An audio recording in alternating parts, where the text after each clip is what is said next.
back to the 에리카쇼. 안녕하세요. 에리카쇼 host 에리카입니다. I'm your host, Erica from Crypto Soul, and I talk to the top builders and leaders in the blockchain and crypto space. Today in episode 40, the big 40, we have Rudy from Mythical Games. Hi, Rudy. Hi, Erica. You're my 40th guest. Amazing. Honored. Thank you. Honored. I'm very happy to have you here. It's been such a long time since we last connected, but I've been following you and also your project, and it's going amazing. So, thank you. Yeah, thank you for being here. First, could you give us a brief introduction of who you are and what you do? That'd be great. Yeah, sure. So I'm Rudy Koch. I'm one of the co-founders of Mythical. We got into the space and founded Mythical back in 2018. So we've been in the space for just over 3 years now. My background is in traditional mass market game development. I started out way back on a game called Club Penguin, which was one of the pioneers in free to play, at least out here in the West. And then from there went and worked on Call of Duty and World of Warcraft. It was at Blizzard where I sort of stumbled upon blockchain and was instantly captivated by what I was seeing emerge from the blockchain and NFT space, and saw an instant connection between what was going on there and the games industry. And from Blizzard, founded Mythical, and here we are 3 years later. Wow. You mentioned you got the inspiration from while you were working at Blizzard, regarding the world of blockchain. But can you elaborate more on how you got into this deep rabbit hole? Because every person has a very amazing story, and I think your story would be a very inspirational to a lot of people. Can tell us how you got exposed to this whole content and this whole philosophy? Yeah, absolutely. So, I was seeing, in 2018, there was sort of an explosion of experimental concepts coming out into the market, NFT-based concepts coming out into the market. And there was a lot of different, ideas, a lot of them inspired by CryptoKitties, which made a huge splash in sort of late 2017, early 2018. And what I was captivated by was the idea that, we were seeing this new type of commerce around digital items emerging, where people were buying and selling digital items. They saw value in these items. They were buying and selling them with each other, and they were creating this sort of a new type of economy based around these kind of digital items. And it was really, quite quickly, I was able to see a parallel with what was going on in games, because, in games, we have that same sort of thing happening where, items have become, a primary way of monetizing games thanks to free to play. Players have been putting an incredible amount of value into the items that they use in these games. And these items in games have had value, not because of blockchain or NFTs, but because of the great games that they're a part of. You can look at, any, game. I worked on World of Warcraft. There were items that are coveted, that are valued by the community. And what was the result of that was what we call gray markets. For, I'd say, a number of decades, gray markets have been a part of the games industry. I was grinding a game back in the late 90s and, selling the items for real money. And these gray markets have only grown as the game industry's grown, as free to play has come in and dominated as a monetization model. But all of it was they're called gray markets because it's all illegitimate. It's all outside of the ecosystem of the game. And, where the developers can't participate, they can't regulate it, they can't create a good experience. You get ripped off as a player, and then you go into, if you're lucky not to get ripped off, then you go into the game and you get banned for participating in these kind of things. But in spite of all of that, these gray markets have only grown. I mean, we're talking hundreds of millions of dollars a year. And so, what I saw was, let's take what was happening with these experiments around these sort of community-driven marketplaces that were popping up around NFTs. And let's combine, what if we were to take that and combine it with a real mass market game where, you know, value was intrinsic to those items. And so what we saw was really an opportunity to tap into the potential of game items, the value of game items, and create sort of legitimate secondary markets that were designed into the game from the ground up and met this, you know, we're able to meet this huge demand that already exists in the game industry. That's a very good point, because even in Korea, I could see so many Korean markets, as you just explained, and I think making that legitimate and transparent, I think that's a huge, you know, that gives huge potential, right? And that's yeah, great, yeah. Yeah, absolutely. And so, you know, thanks to blockchain, thanks to smart contracts, NFTs, developers can participate in that revenue stream. It no longer has to be an economy outside of the game ecosystem where the developers have no control. Now they can financially benefit, which means they're also incentivized to design for it and create a good user experience, support it in the game, which means you can suddenly get so much more creative about the type of experiences that you can give to users. And for us at Mythical, you know, that's really what it is about. It's about it's less about the, you know, the technology. It's more about what is the technology enabling and what is it that we're able to put in front of users now as a result of these new concepts and these new paradigms. Wow. Yeah, that leads us to Mythical Games. I mean, so far you've done amazing things, but like, can you briefly describe what you guys do, what the process was like actually when you were incorporating like the crypto element into your company? Because, you know, before you weren't really embedded into the, you know, crypto ecosystem, NFT element, but like running a company, right, that's starting from zero and also like having that element must be very new, right? And so I just want to hear the experience as well.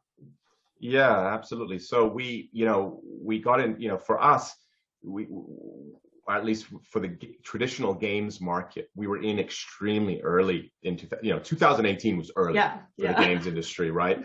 And, you know, we were seeing all of these experiments really pushing and pulling on blockchain and getting really creative with, you know, the experiments that they were doing. And what we thought wanted to do was to come in with our experience, you know, our leadership, our founders and our team all come from a sort of a deep background in traditional mass market games.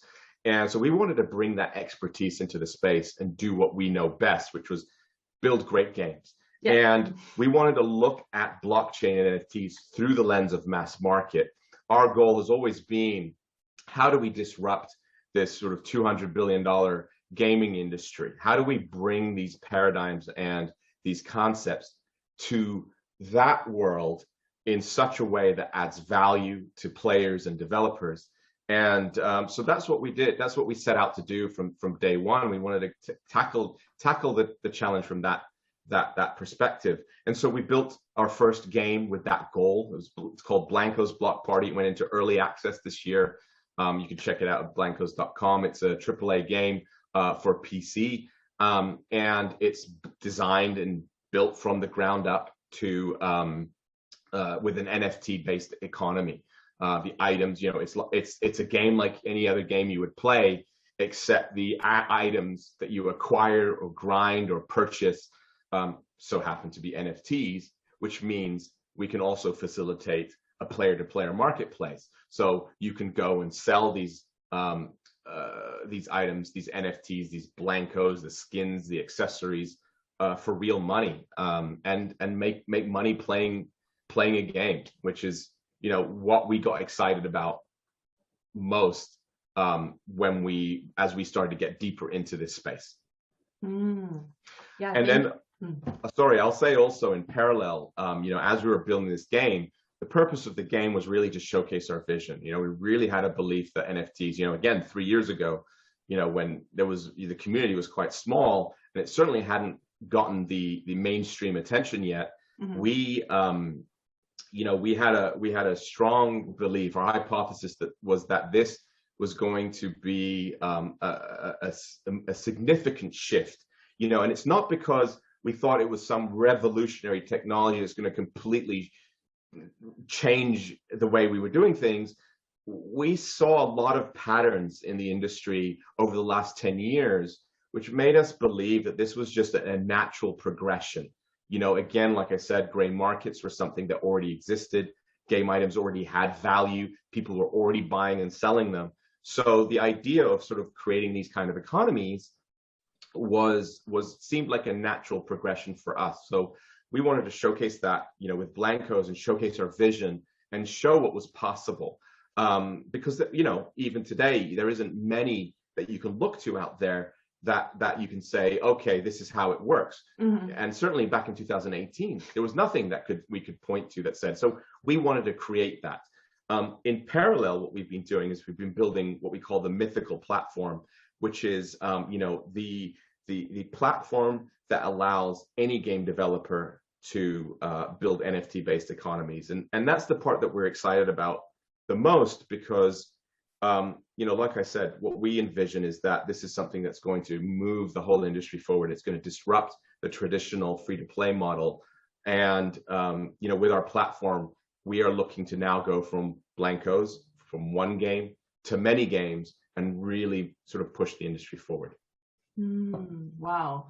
We'll talk about the platform a little bit later, but that's a huge project as well. It's still ongoing. Yes. And oh, wow, it's very exciting. I mean, was kind of curious, like on your end as a builder, in building this game from scratch and, you know, implementing the NFT element, was it like very different from what you were originally building, like for you know, traditional games, and also from the user or gamer perspective, when they were getting access to Blankos, for example, did they feel certain, I guess, obstacle or any other difficulty when they were, you know, getting access to the game or playing it? Because, you know, there are certain things that people feel uncomfortable about in terms of crypto, incorporating crypto, right, in the wallets and whatnot. But can you, I just want to get your practical experience in going through these. Yeah, absolutely. You know, when we, like I said, when we got into the space, we wanted to tackle it from the mass market perspective. We wanted to look at all these kind of challenges that you just mentioned through the mass market lens. How would we put these concepts in front of the mass market gamer, the mainstream gamer? You know, how could we put a product that could sit alongside all the other games that people are used to playing, and, you know, feel like it belongs, right? Mm-hmm. And so, you know, there was things that we had to figure out how to deal with, right? Which is things like private keys and gas fees. These are things that are very, you know, very blockchain, right? It's very raw. And, you know, you can't really put those in front of a gamer without it being a barrier. So from day one, what we wanted to do was build a game that felt like a game. And that's what we set out to do with Blankos Block Party. You know, we wanted to make sure that if you're a mass market gamer, you can come and engage with this NFT economy, but you can do so in the way that you're used to. So you're able to purchase NFTs and these items with fiat. That was one of the things that was really important to us was, you know, we didn't want to just have to force crypto on you if you didn't know it and didn't understand it. That could be a barrier, but you could come in just like you would play any other game. You could play it like a free-to-play game. And when you're ready to spend money, if you wanted to purchase items, you could do so with fiat, with your credit card, just like you're used to. Mm-hmm. And we did that deliberately because, again, we wanted to make the you know, as frictionless as possible. What was amazing to us was this year, you know, with NFTs hitting the spotlight and everybody talking about it, we had a bunch of our gamers who are playing Blankos were tweeting things like, I didn't even know I had an NFT, you know, because we were making it as seamless as possible. Oh, wow, you know, these items in Blankos are actually NFTs. Now I get it, you know. So we had this challenge of sort of catering to the crypto community who are very well versed in NFTs and blockchain and all of these concepts, but at the same time creating an experience that could appeal to the mass market gamer who may know nothing about crypto, right? And then over time, what we want to do was introduce, you know, more blockchain crypto type concepts. In fact, today we just launched the ability to use crypto to buy and sell NFTs on our marketplace, which, you know, for us is a huge milestone. Again, we wanted to make sure that we're catering to both audiences. So, you know, for us launching the crypto payments today we were really excited, and we celebrated, you know, the big milestone.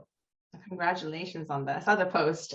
It's a huge milestone. Nice. Yeah, definitely. And I mean, it's always a huge, you know, obstacle for all teams, like gaming or non-gaming, to kind of bridge the gap between the real world, or actually the, you know, the other markets, and also the crypto market, right? The crowd is so different, the preference is so diverse. So yeah, I applaud for that. And gaming is definitely the chance to really do so. And yeah, this is great. Yeah, and that's right. And so, you know, the way we see it is that these concepts, you know, just like NFTs, where to most people a year ago, they would have been a foreign concept.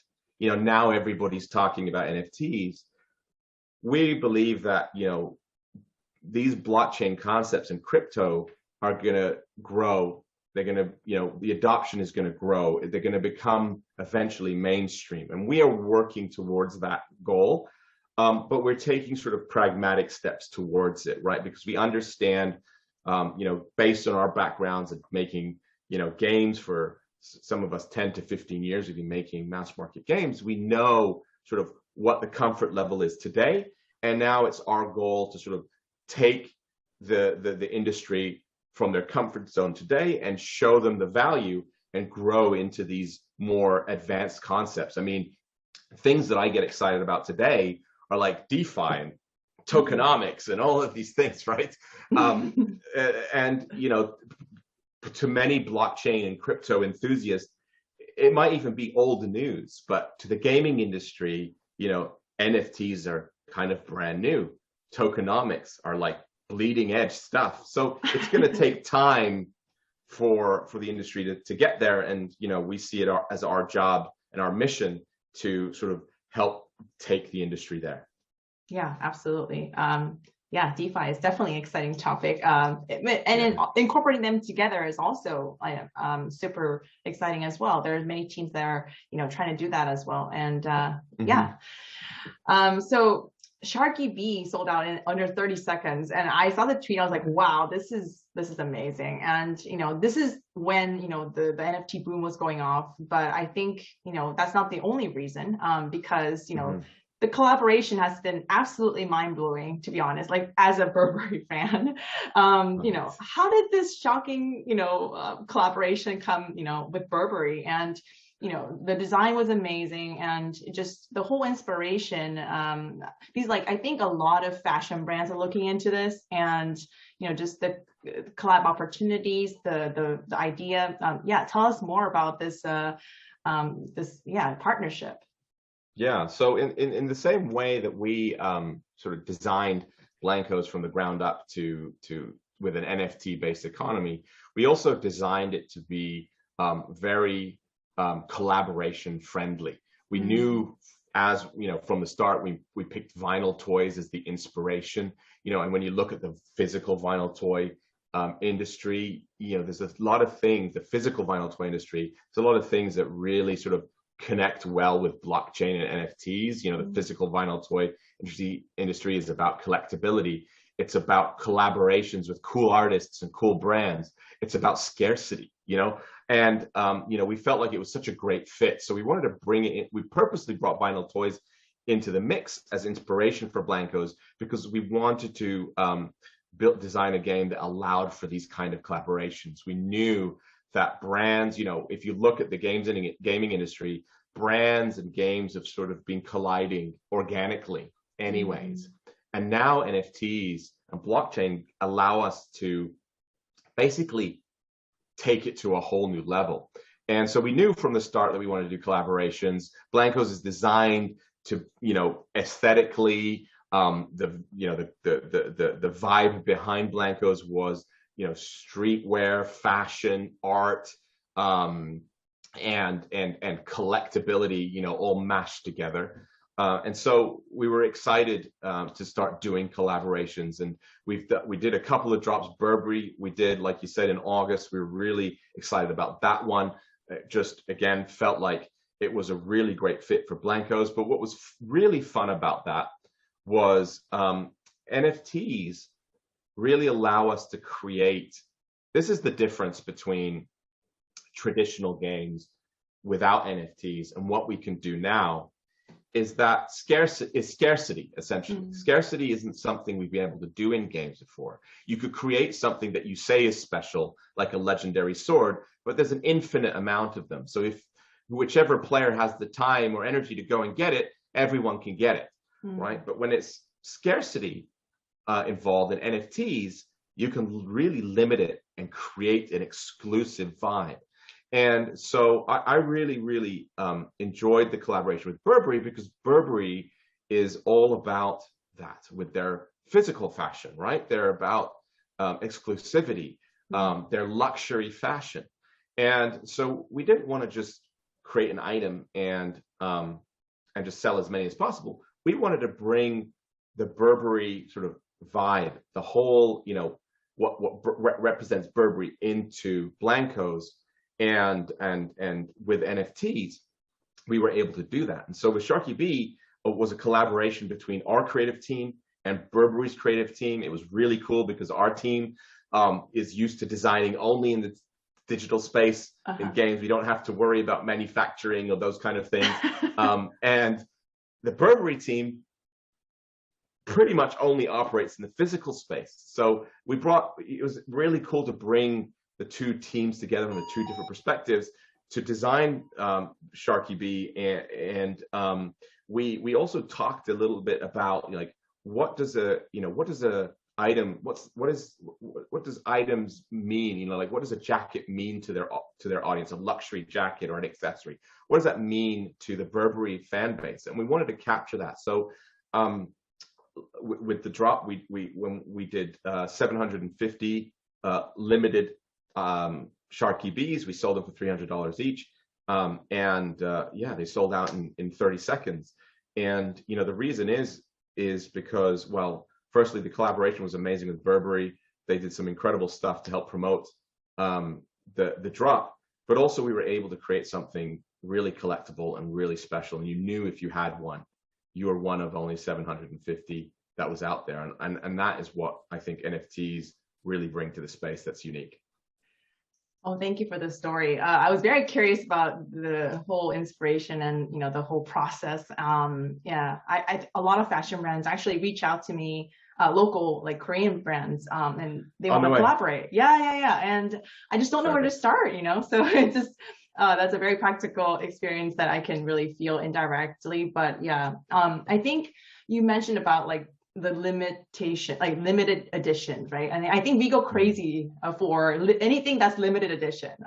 Even for Halloween right now, I'm just going crazy over Halloween only, for this month and, the limited quantity. And so I think that really touches the human, basic needs or demands, right? And this is really great. It's a huge, great, very nice fit. And thank you.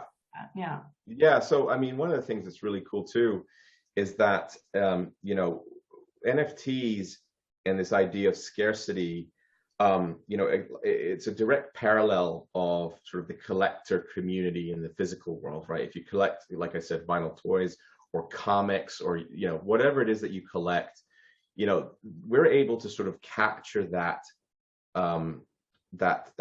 whole concept in the digital space now, which is kind of cool. And what that also allows us to do is bring some of the physical paradigms into the digital space for the first time.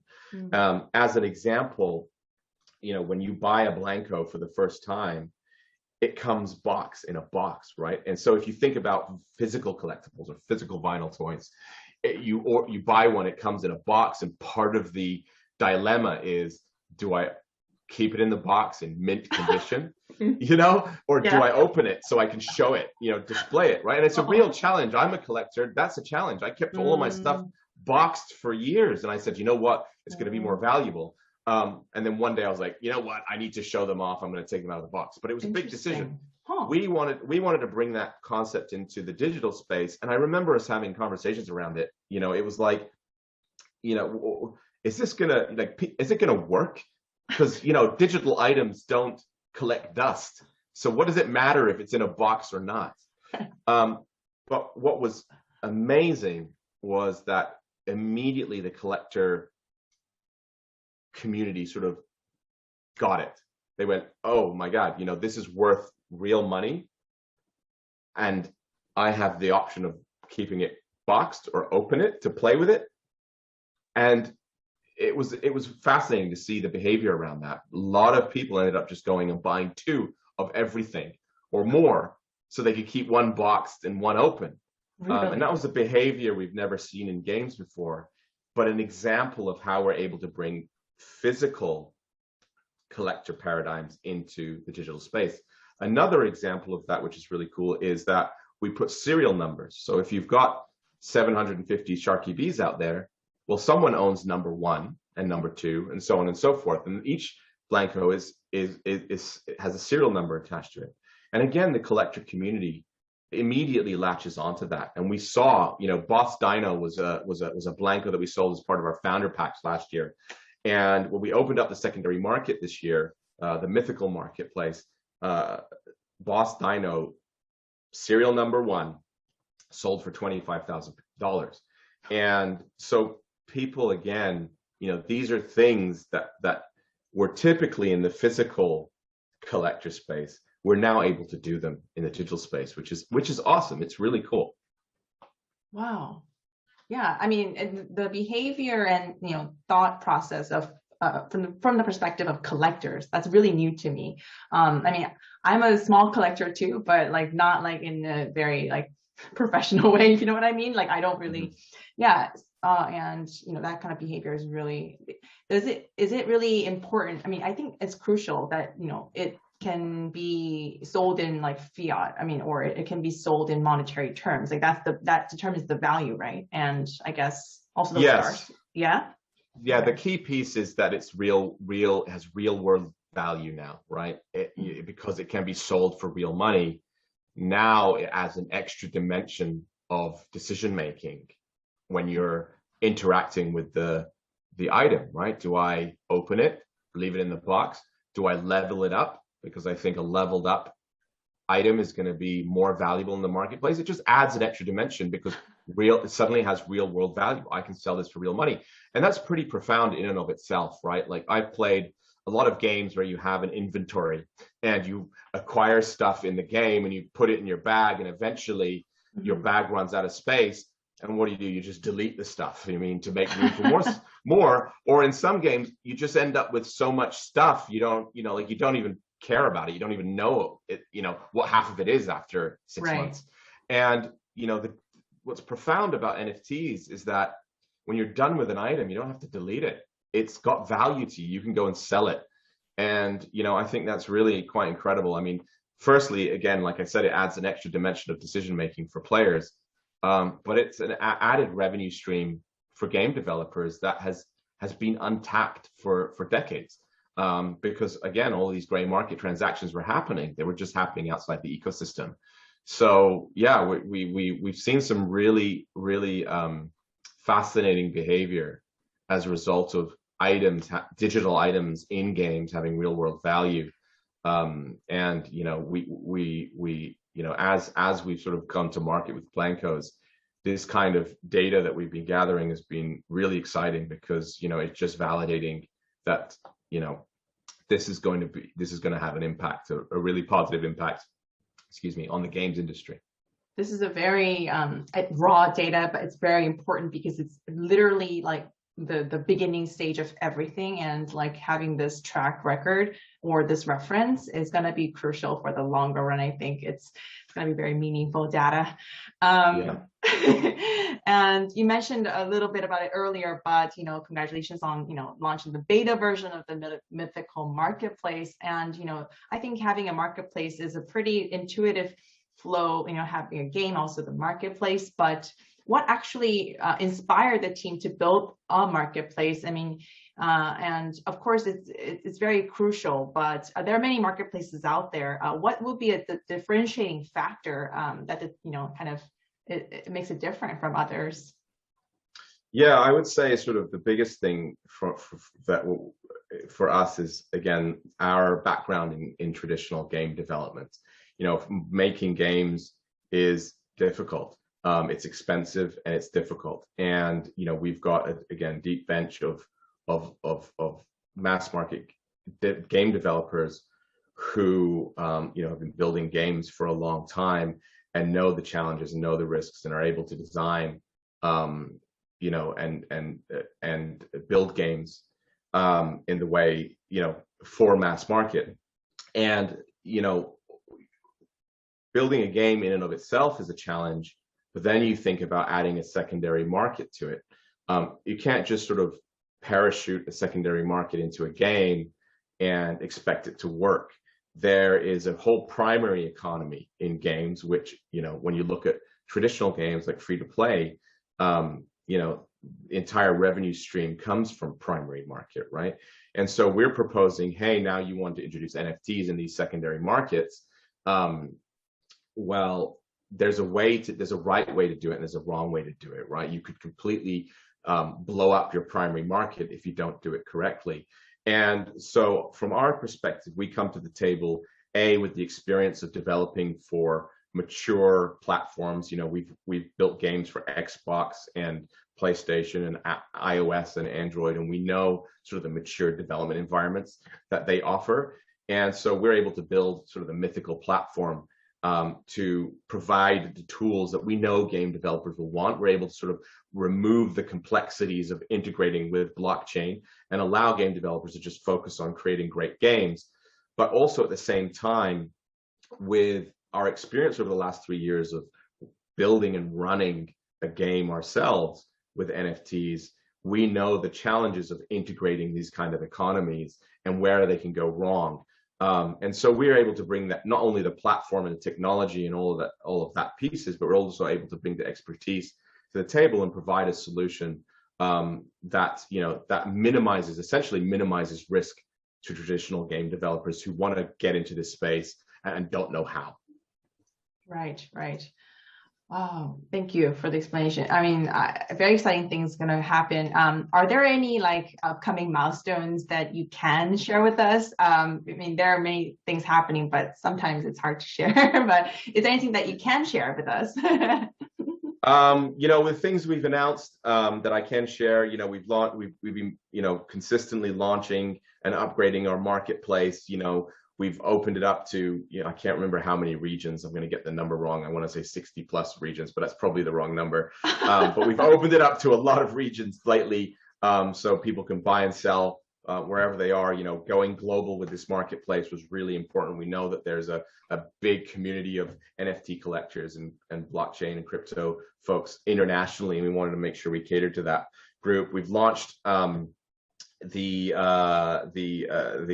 crypto payments today, which is a huge milestone. One of the things that's coming that we've announced is we're building a bridge to Ethereum mainnet. As blockchain fans ourselves, we're big fans of the concept of true ownership, and we want to allow players to be able to take their NFTs to mainnet and hold it in their wallet, sell it on marketplaces on mainnet, and really lean into that concept of true ownership. And so that's still to come. And then there's a couple of big announcements coming in the next I'd say 4 to 8 weeks that I can't really talk about now. But our goal this year, what I can say is our goal this year was to, we built Blankos, we built a platform, and now we want to go from one game to many games. Right. We want to really now accelerate the adoption of blockchain and NFT economies in mass market, the games industry. And so we do have some big announcements along those lines coming that I'm really excited about, and I'll let you know as soon as those announcements are made. I will definitely see the tweets, and very exciting times, also for, the marketplace, also for Blankos, and other games as well. Hopefully we can see what they are in the near future. It was a question on Twitter. I think a lot, many people are just curious about this, but since there's a marketplace and, many things happening, Are there any plans to create a token for this? Because, usually when you're, having an ecosystem, a token certainly appears at some stage. And so, just wanted to hear your thoughts on it. Yeah, we want to, we're always looking to the future as far as where blockchain is going and where, the crypto and all these concepts are going. We're always discussing DeFi, tokenomics, decentralization. We're always talking about these trends and again, digesting them through the lens of how do we introduce these concepts to the mass market traditional game industry. And, so tokens, definitely something we're talking about a lot. We're looking at. What was important to us was to build a solid foundation first. We didn't want to just sort of launch a token and then figure it out. What we want to do is really when we do eventually do a token, we wanted to make sure that we brought real value to token holders and real value to the ecosystem. And in order to do that, we first had to build the foundation and really understand what the ecosystem was. And so right now we're focused on building that ecosystem, building all the pieces that are critical. But, absolutely a token is on the table. We don't know when, but it's something we talk about a lot. I think this is the right approach.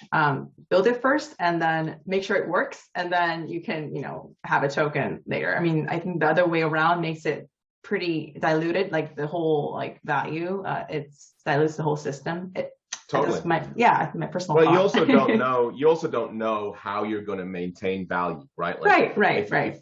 Right. So we wanted to make sure we had a way, an ecosystem that was really, ready for a token to be integrated into it, so that we knew what the levers were to manage the value of it. So we didn't just sort of do a token and then have it completely crash. And now we're kind of stuck with, do we try and raise the value of the token or do we build our business? And, so far we've been really heads down focused on building the business. Oh, wow. Yeah, that's great. I mean, speaking of other games that have tokens, Axie's going off the roof and, there's this play to earn narrative as well. I think that's like the, the terminology these days. What are your thoughts on it? I mean, to be honest, a lot of most gaming companies from the traditional game companies have been asking me about what I think of, Axie or the play to earn narrative, right? And I think this is very, very new to a lot of the traditional gaming companies. So and from your perspective, very curious about what do you think about this? And do you think it's sustainable or just talk about this? Yeah, this whole trend, very fascinating. Yeah, absolutely. I mean, we believe play to earn is the future monetization model for the games industry. We believe play to earn is what's going to disrupt traditional free to play. If you look again at traditional games, items have value.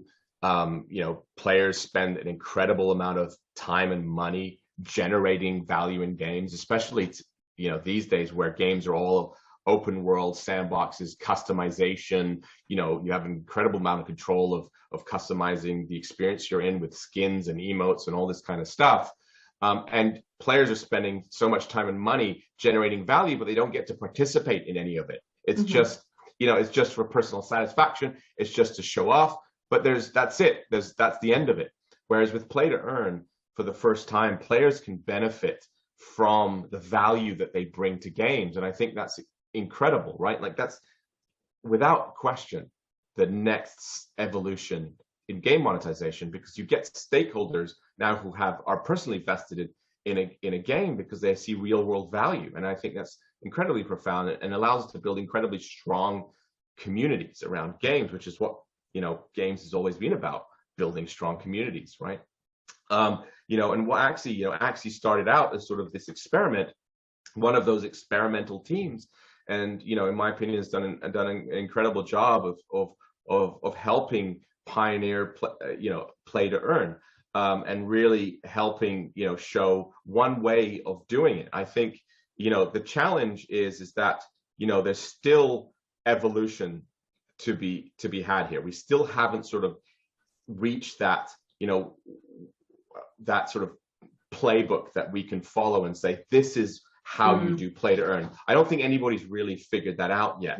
You know, when you look at Axie, you know, the barrier to entry is quite high. You pay about $1,000 to get started. You know, and that, you know, is definitely something that now has to be solved in order for the mainstream traditional games industry to really sort of adopt and embrace that paradigm. And so, you know, these are the kinds of challenges that we're looking at. These are the kinds of things that we're experimenting with. And, you know, play to earn is definitely, you know, a really big, important concept for sure. Yeah, the play to earn narrative has definitely taken off. And I think in the further years, there's going to be more experimentation and also trials and errors, but also like more games popping up that are in the same narrative. Very exciting times. Next year, I'm looking very much forward to it. Awesome. Yeah. So there are many aspiring game companies that are like looking into this space. They want to really try this out and build their own games, you know, from scratch, based on NFTs. What kind of advice would you give them? I mean, you're also like kind of pioneering into the way, but also, I mean, based on your experience, what kind of message would you want to give to them, you know, who are looking into it and want to kind of jump in or hesitant? And yeah, just curious about that as well. To get into the NFT space? Yeah, the gaming, like to build their own. Yeah, the traditional gaming companies, like they are, you know, hesitant in somewhat, you know, because, you know, they're considering whether like to build from scratch or, you know, or actually just not do it at all. Just, yeah, I think that's their decision-making process right now. Conflict. You know, it's a difficult, you know, we see a lot of sort of traditional game developers, you know, are starting to pay attention to the space. You know, like I said, NFTs have hit the spotlight this year and creating an enormous amount of dialogue and bringing a lot of attention to the space, which is amazing. You know, and so developers are starting to look at the space, but it's a challenge, right? Because, you know, if you've got a game that's already successful, you know, and you know, when free to play has been solved, right? Free to play companies know what good looks like in a free to play space. So now the challenge is, well, how do we adopt these new paradigms in a way that doesn't sort of create too much risk, right? For us, we want to be successful in this space, but there's not a lot of data points or case studies to look at yet, right? It's such a new, it's just such a new space, and I think that's sort of the gap that we fill as Mythical, right? Because we've been in the space learning for 3 years, and we're able to sort of be that sort of almost the guide in the space. You know, we can bridge that gap for traditional developers who are just starting to look at the space and trying to formulate a strategy of how do we get in? Do we build a new game? Do we add it to an existing game? If we were to do that, how do we do it in a low risk way? So, you know, we don't hurt the game or the economy, or we don't piss off players. You know, these are all things that, you know, you have to consider. And, you know, we've spent 3 years sort of learning the space, and you know, we see ourselves playing the role of helping these kind of companies get comfortable and help them, you know, enter the space, because it's a rabbit hole. You know, the blockchain space is a rabbit hole. It's quite complex. There's a lot of nuances to it, not just the technical side. There's a whole bunch of regulatory challenges as well to do with it, right? Like, you know, money transmission and real money transactions. These are all things that are heavily regulated. Not just in the US, but internationally as well. So, you know, we've been down those rabbit holes, and we've solved a lot of these problems, and we've built, you know, our company and our platform to cater to these, to help solve these challenges. And so, you know, what I would say to these developers is that, you know, it's without question the writing's on the wall. This is where the industry's going. Play to earn will be the dominant model. You know, NFTs are going to be a permanent fixture in the games industry, and you know, you know, we're biased, but we say go for it, right? Jump in and go for it. Yeah, thank you. Yeah, we are totally biased, but it's you know, we were in for a very good ride. We're still, you know, in it, and I think it's really in the preliminary stages even now. So yeah, looking forward to the next 5 years in crypto. So if people are interested in Mythical Games or Mythical Marketplace, how should they get involved, and what is the best way to get access to the team or the news? Yeah, share with us. Yeah, absolutely. So blankos.com is where you go check out the game. Mythical.market is where you go check out our NFT marketplace. You can check us out on Twitter at @playblankos, or if you want to just ask some questions, if you're curious, you can always hit me up at Rudy Koch on Twitter. Wow. By all means, I love talking about this stuff. Happy to share my knowledge and love talking to the community. That's why you're here with us. Thank you so much for your time. It was truly, a rewarding experience, like to hear from, your experience. And yeah, thank you so much for sharing. Thanks for having me. It was great to see you again. Thank you.